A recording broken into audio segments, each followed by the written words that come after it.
Everyone, welcome to my channel. तो आज हम बात करेंगे इलेक्ट्रॉन एफिनिटी को लेकर। पहले लेक्चर में हमने एनर्जी एंड पोटेंशियल खत्म कर दिए थे और आज हम शुरू करेंगे इलेक्ट्रॉन एफिनिटी। तो इलेक्ट्रॉन एफिनिटी है क्या? एक न्यूट्रल गैसियस एटम में, एटम के वैलेंस शेल में एक इलेक्ट्रॉन, मतलब एक न्यूट्रल गैसियस एटम जब एक इलेक्ट्रॉन एक्सेप्ट करता है तब उस some amount of energy release करता है, और ए माइनस जब बनता है इलेक्ट्रॉन, एक न्यूट्रन के एटम इलेक्ट्रॉन को एक्सेप्ट करके जब ए माइनस, जब एनायन बनता है तब एक ए अमाउंट ऑफ एनर्जी रिलीज करता है। ठीक है, अमाउंट ऑफ एनर्जी रिलीज करता है। इसी प्रोसेस को हम कहते हैं इलेक्ट्रॉन एफिनिटी। तो इलेक्ट्रॉन एफिनिटी है the amount of energy, release when a neutral gaseous atom accept an electron to convert UV negative gaseous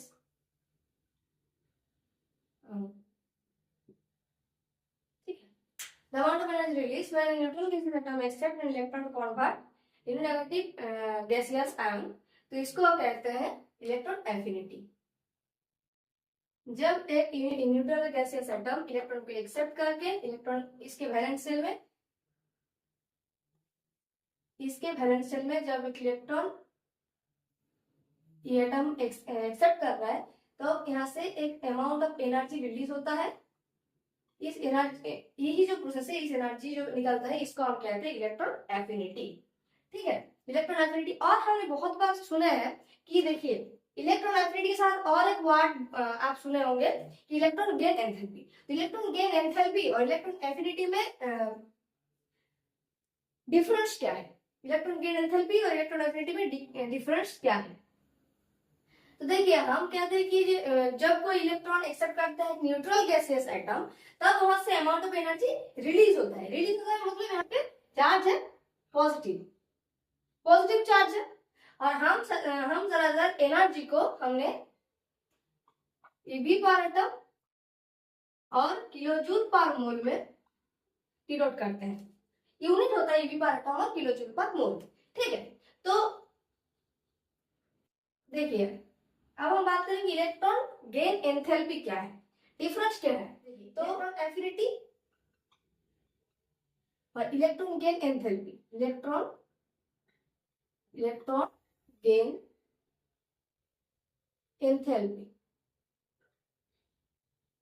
enthalpy del H G. Okay, इसको डेल एच से हम डिनोट करते हैं। तो यही एग्जांपल लेते हैं, इलेक्ट्रॉन एक्सेप्ट किया, ए माइनस बना, तब यहाँ से अमाउंट ऑफ एनर्जी रिलीज हुआ जो कि plus electron affinity, plus volt, positive charge यहाँ पे रिलीज हुआ, एनर्जी रिलीज हुआ तो पॉजिटिव चार्ज मतलब प्लस इलेक्ट्रॉन एफिनिटी पॉइंट। और हम जब इलेक्ट्रॉन गेन एंथैल्पी बताएंगे, यहाँ पे सपोज देखिए ए माइनस हुआ और यहाँ पे 10 वोल्ट एनर्जी रिलीज हुआ। ठीक है, तो जैसे कि ये इलेक्ट्रॉन एफिनिटी, अगर हम इलेक्ट्रॉन एफिनिटी के बारे में बताएं तो यहाँ पे अगर हम बताएं इलेक्ट्रॉन एफिनिटी क्या है तो हमारा होगा प्लस 10 इलेक्ट्रॉन वोल्ट। और अगर हम बताएं कि यहाँ पे इलेक्ट्रॉन गेन एंथैल्पी कितना है, डेल एच कितना है, वो हो जाएगा माइनस 10 इलेक्ट्रॉन वोल्ट। मतलब डिफरेंस कुछ भी नहीं है, जो भी माइनस प्लस जिसमें भी रहेगा, इलेक्ट्रॉन एफिनिटी जिस साइन में रहेगा उसका ऑपोजिट साइन होगा जब हमारा इलेक्ट्रॉन गेन एंथैल्पी बताया जाएगा। बस यही डिफरेंस था। अगर हमारा इलेक्ट्रॉन एफिनिटी प्लस में है, पॉजिटिव में है, तो इलेक्ट्रॉन गेन एंथैल्पी नेगेटिव में होगा, और हमारा इलेक्ट्रॉन एफिनिटी नेगेटिव में है तो ये पॉजिटिव में होगा। बस ये। चलिए अब बताते हैं सक्सेसिव। अब बताएंगे सक्सेसिव इलेक्ट्रॉन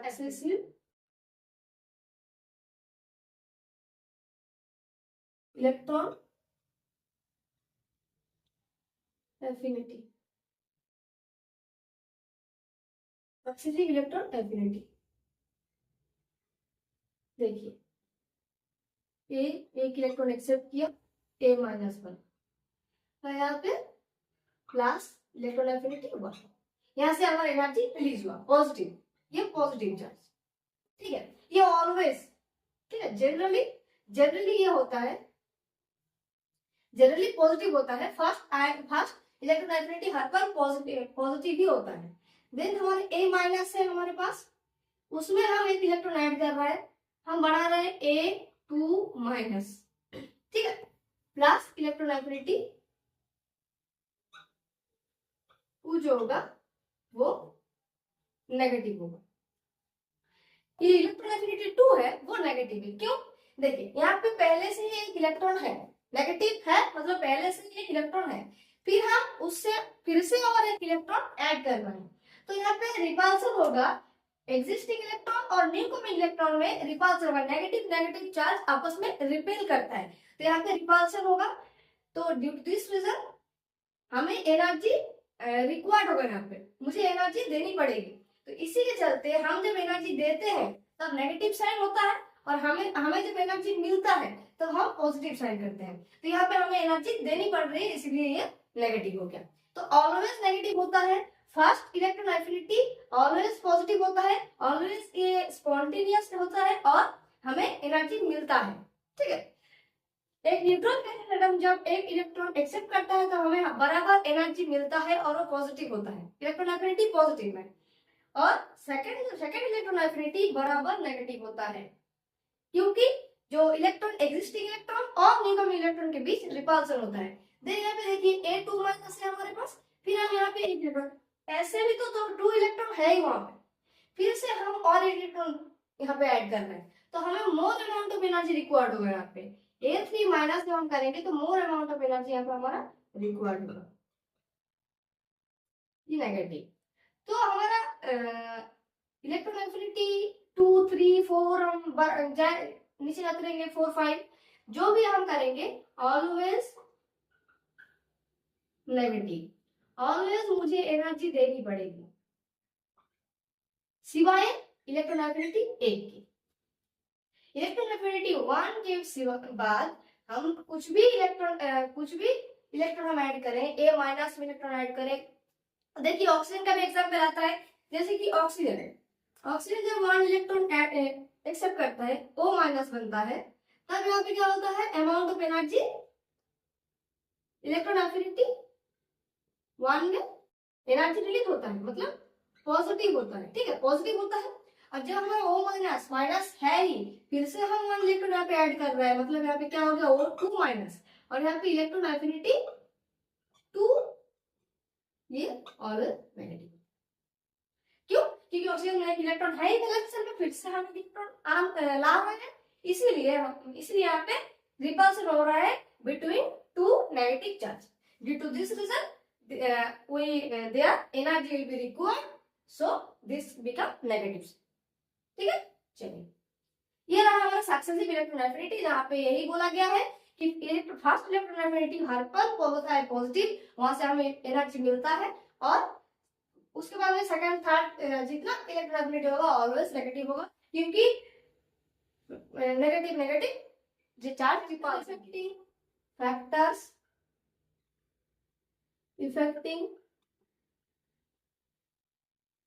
ऑफ इलेक्ट्रॉन, और इतना नहीं लिख रहा हूँ, जी आप समझ लेना, जी मतलब इलेक्ट्रॉन गेन एंथैल्पी। चलिए, फैक्टर किस फैक्टर इसे इफेक्ट करता है, ठीक है, कंडीशन क्या क्या है ऐसे। फैक्टर इफेक्टिंग क्या, फर्स्ट होता है हमारा atomic size, atomic size increase करेगा, न्यूक्लियस से एटॉमिक शेल की अट्रैक्शन पावर घटती जाएगी, सो न्यूक्लियस एटॉमिक शेल के बाहर से कोई इलेक्ट्रॉन अंदर खींच नहीं पाएगा, उतना अच्छे से फ्लुएंटली खींच नहीं पाएगा, क्यों? क्योंकि उसके वैलेंस शेल तक ही उसका अट्रैक्टिव पावर उतना नहीं है, तो बाहर से कैसे इलेक्ट्रॉन को अट्रैक्ट करेगा। तो इसी के चलते साइज, यहाँ पे क्या हो रहा है, साइज ऑफ एटम बढ़ रहा है, force of attraction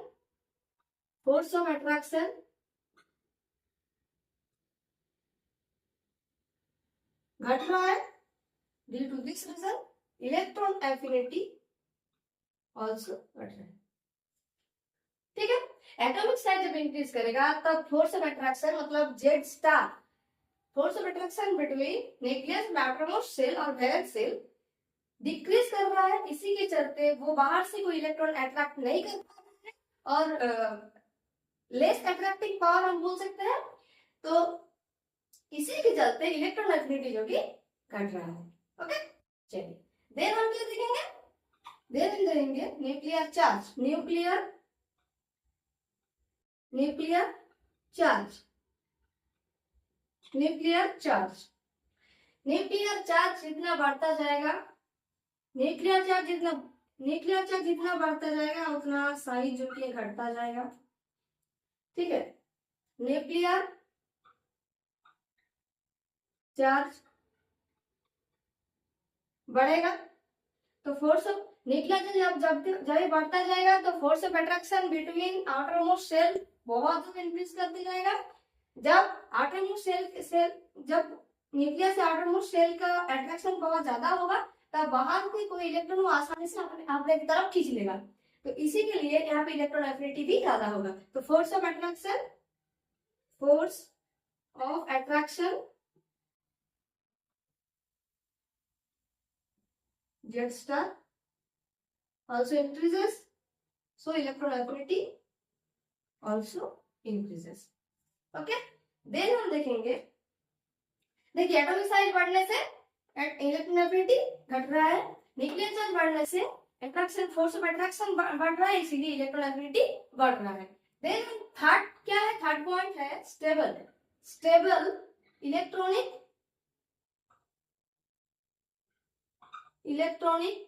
configuration,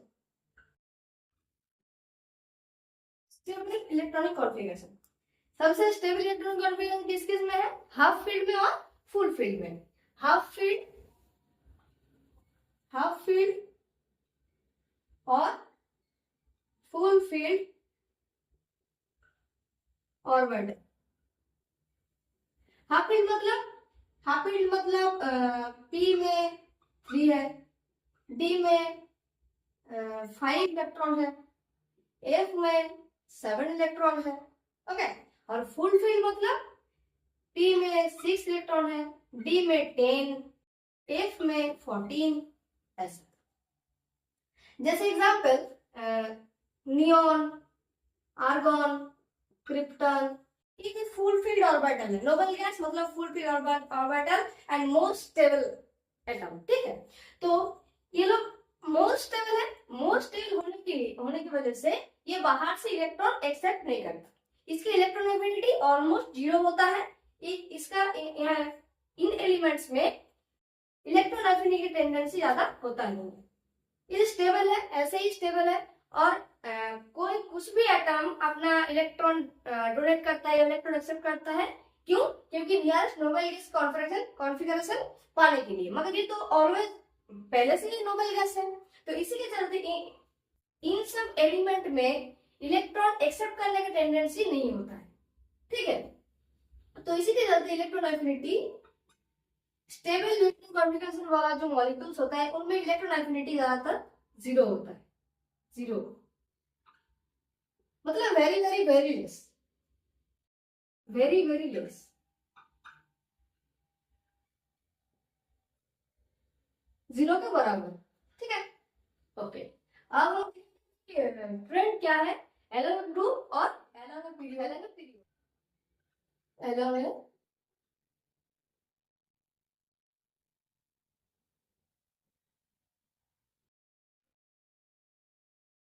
period क्या होता है, एलन पीरियड हमारा, हम जानते हैं एलन पीरियड साइज हमारा घटता जाता है। ठीक है, तो एलन पीरियड मूव करेंगे तो हमारा साइज ऑफ एटम जो कि छोटा होता जाएगा।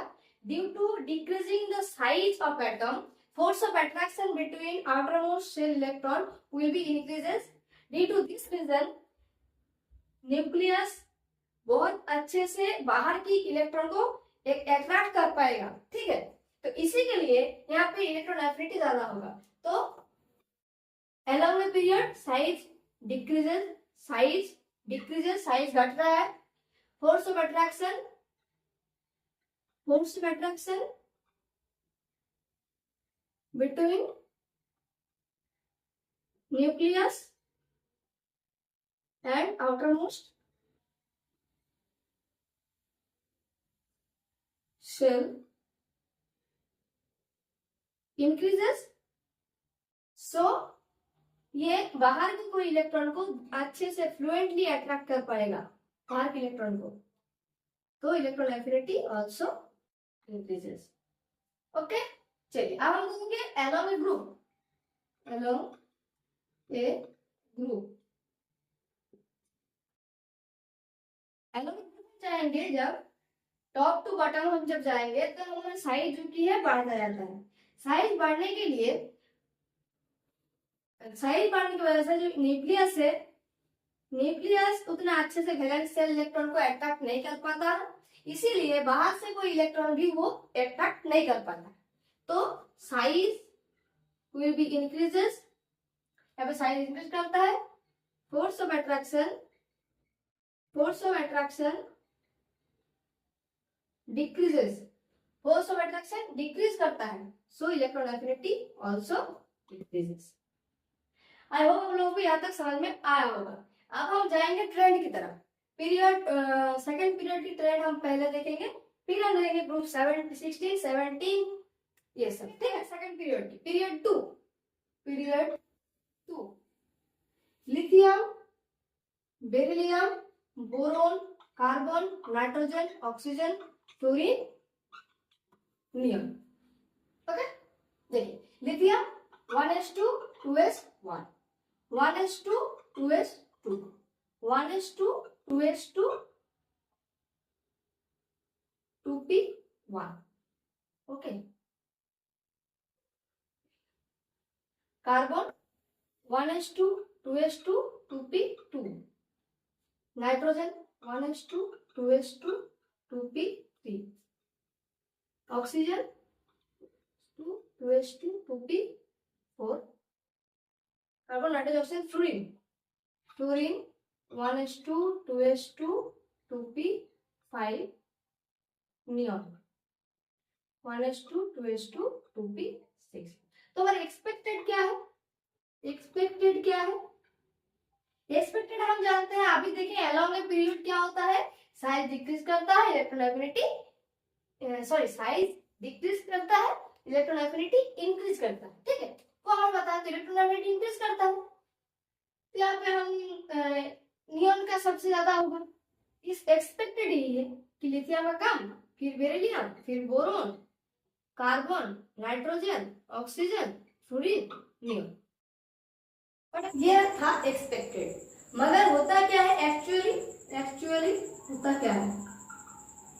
एक्चुअली होता है, देखिए यहाँ पे पहले आप देख चुके हैं नोबेल गैस कॉन्फ़िगरेशन मतलब फुल्ली फिल्ड एटॉमिक ऑर्बिटल. सो ये कभी भी इलेक्ट्रॉन अट्रैक्ट नहीं करेगा, इलेक्ट्रॉन एफिनिटी ऑलमोस्ट जीरो होता है, इसीलिए नियॉन सबसे लेस इलेक्ट्रॉन एफिनिटी.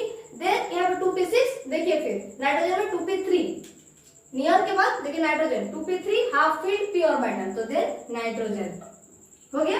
नाइट्रोजन के बाद देखिए बोरोन, आप अगर बेरिलियम में आ जाइए तो देखिए यहाँ पे 2s2 full filled s orbital, तो इसीलिए इसके बाद होगा बोरोन बेरिलियम हो गया. बेरिलियम के बाद आप देखिए लिथियम, बेरिलियम के बाद नाइट्रोजन बेरिलियम. देन आप लिथियम में आ जाइए, half field s orbital, half field s orbital मतलब लिथियम हो गया. लिथियम के बाद आ जाइए आप बोरोन. ठीक है, बोरोन. देन जैसा ट्रेंड फॉलो होता है वैसे ही कार्बन, ऑक्सीजन, फ्लोरीन. ठीक है, और यहाँ पे भी देखिए, ये तो हमने लिखा कि अगर ऐसे भी आप देखेंगे कॉन्फ़िगरेशन के थ्रू, तो ये पहले होगा हाफ फील्ड s ऑर्बिटल, ये मतलब पार्शियल फील्ड पी ऑर्बिटल, तो इसीलिए ये इसका कम होगा, इसका ज्यादा होगा. मगर आप ध्यान से देखेंगे तो यहाँ पे हाफ फील्ड s ऑर्बिटल है, ये यहाँ पे क्या होगा, अगर ये एक इलेक्ट्रॉन s ऑर्बिटल में एक इलेक्ट्रॉन आ जाएगा तो वो नियरेस्ट नोबेल गैस की कॉन्फ़िगरेशन अचीव कर लेगा. मगर p में अगर एक इलेक्ट्रॉन आ जाएगा तो वो ना हाफ फील्ड होगा ना फुल फील्ड होगा. तो इसीलिए लिथियम का इलेक्ट्रॉन एफिनिटी सबसे ज्यादा होता है, क्योंकि अगर वो इलेक्ट्रॉन एक्सेप्ट एक्सेप्ट कर ले तो वो nearest Nobel gas configuration achieve कर लेगा। तो इसीलिए बोरोन से लिथियम का इलेक्ट्रॉन एफिनिटी ज्यादा होता है, क्योंकि नोबेल गैस का कॉन्फ़िगरेशन अचीव करना है लिथियम को। तो ये था ट्रेंड, पहले neon due to stable noble gas configuration, then nitrogen 2p3 है इसलिए half filled p orbital, then beryllium full filled s orbital, then boron क्योंकि ये अगर एक इलेक्ट्रॉन एक्सेप्ट कर लेगा तो फिर हाफ फील्ड भी नहीं होगा, फुल फील्ड नहीं होगा, मगर लिथियम अगर एक इलेक्ट्रॉन एक्सेप्ट कर लेगा तो वो nearest Nobel gas configuration achieve कर लेगा। देन जैसा ट्रेंड चलता है कि along a period size decrease करता है, इलेक्ट्रॉन एफिनिटी इंक्रीज करता है, सो फ्लोरीन का इलेक्ट्रॉन एफिनिटी सबसे ज्यादा, then oxygen, then carbon. Group 14 ठीक है, कार्बन ग्रुप 14 में क्या है, कार्बन, सिलिकॉन, ऐसे। ग्रुप 15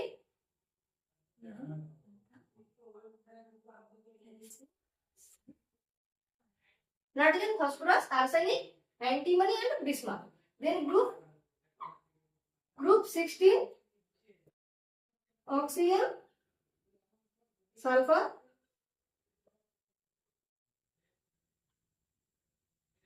पोलोनियम ठीक है। देन ग्रुप 70 ठीक है, ग्रुप 70 क्या, फ्लोरीन, क्लोरीन, ब्रोमीन, आयोडीन ठीक है। ये रहा हमारा ग्रुप 14 से ग्रुप 14, ग्रुप 15, 16, 17। अब तो हमने क्या सुना है कि एलोंग में ग्रुप क्या होता है, साइज बड़ा होता है और इलेक्ट्रॉन एफिनिटी डिक्रीज करता है। तो आपको जनरली ये पे क्या समझ में आएगा कि इसका साइज सबसे बड़ा है, मतलब इसके इलेक्ट्रॉन एफिनिटी सबसे कम है, then iodine, then bromine, then chlorine, और फ्लोरीन के सबसे ज्यादा है electron affinity due to small size. But यहाँ पे ट्रेंड जो कि है पलट जाता है। क्यों? आपने सुना होगा कि फ्लोरीन ज्यादा इलेक्ट्रोनेगेटिव है। इलेक्ट्रोनेगेटिव मतलब एटम को, मतलब इलेक्ट्रॉन को अपने तरफ खींचने का टेंडेंसी, अट्रैक्ट करने की टेंडेंसी, इलेक्ट्रॉन को अट्रैक्ट करने की टेंडेंसी ज्यादा है फ्लोरीन में। और क्लोरीन में क्या है, इलेक्ट्रॉन को एक्सेप्ट करने की टेंडेंसी ज्यादा है। तो यहाँ पे इलेक्ट्रॉन जो एक्सेप्ट करेगा वही तो एनर्जी रिलीज करेगा और उसका इलेक्ट्रॉन एफिनिटी ज्यादा होगा। तो इसीलिए यहाँ पे क्या होता है, ट्रेंड पलट जाता है। क्या होता है यहाँ पे ऐसा नहीं होता, क्लोरीन का सबसे ज्यादा होगा ड्यू टू ये सबसे ज्यादा एक्सेप्ट कर पाता है इलेक्ट्रॉन को। देन हो जाएगा फ्लोरीन, सबसे ज्यादा इलेक्ट्रोनेगेटिव हो जाएगा क्लोरीन, सबसे ज्यादा इलेक्ट्रोनेगेटिव हो जाएगा chlorine, then fluorine, then bromine, then iodine, then AT ठीक है। तो क्लोरीन का ज्यादा होगा, फिर फ्लोरीन का, और बाकी जो है वो जनरल ट्रेंड फॉलो करेगा। इसमें भी वैसा ही, सल्फर का ज्यादा होगा फिर ऑक्सीजन का, यहाँ पे भी ट्रेंड हम लिख ही देते हैं, सल्फर का ज्यादा, then oxygen, then selenium, then tellurium, then polonium. यहाँ पे भी वैसा ही, फास्फोरस का सबसे ज्यादा, then nitrogen, then arsenic, then antimony, then bismuth, silicon, then carbon, aluminium, tin, lead. तो ये रहा कुछ एक्सेप्शन जो कि आपको याद रखना पड़ेगा। आप जब इलेक्ट्रॉन एफिनिटी करेंगे तो आपको मिनिमम कुछ एक्सेप्शन जो है वो आपको याद रखना पड़ेगा, और भी बहुत सारे एक्सेप्शन है तो बाद में हम पढ़ेंगे, अभी 11 में यही काफी है। तो आपको कुछ ऐसा कुछ नॉर्मल एक्सेप्शन याद रखना पड़ेगा। और हमने जहां तक पढ़ाया शायद आप लोगों को समझ में आ रहा होगा। और यहाँ पे क्या करा, पहले हमने सक्सेसिव, आज हम बात करें सक्सेसिव इलेक्ट्रॉन एफिनिटी के बारे में। ये सब ट्रेंड्स है, factor effective of electron affinity, सबके बारे में हम अच्छे से डिस्कस किया। उम्मीद है आप लोगों को सब कुछ समझ में आ रहा होगा। और अगर वीडियो अच्छी लगी तो लाइक कीजिए, हम सब्सक्राइब करने नहीं बोलेंगे, क्योंकि आप लोगों का अगर वीडियो अच्छा लगेगा तो खुद ब खुद आप लोग सब्सक्राइब करेंगे, लाइक करेंगे। ठीक है, चलिए मिलते हैं फिर से कोई नया वीडियो में, तब तक के लिए बाय बाय, जय हिंद, जय भारत, वंदे मातरम।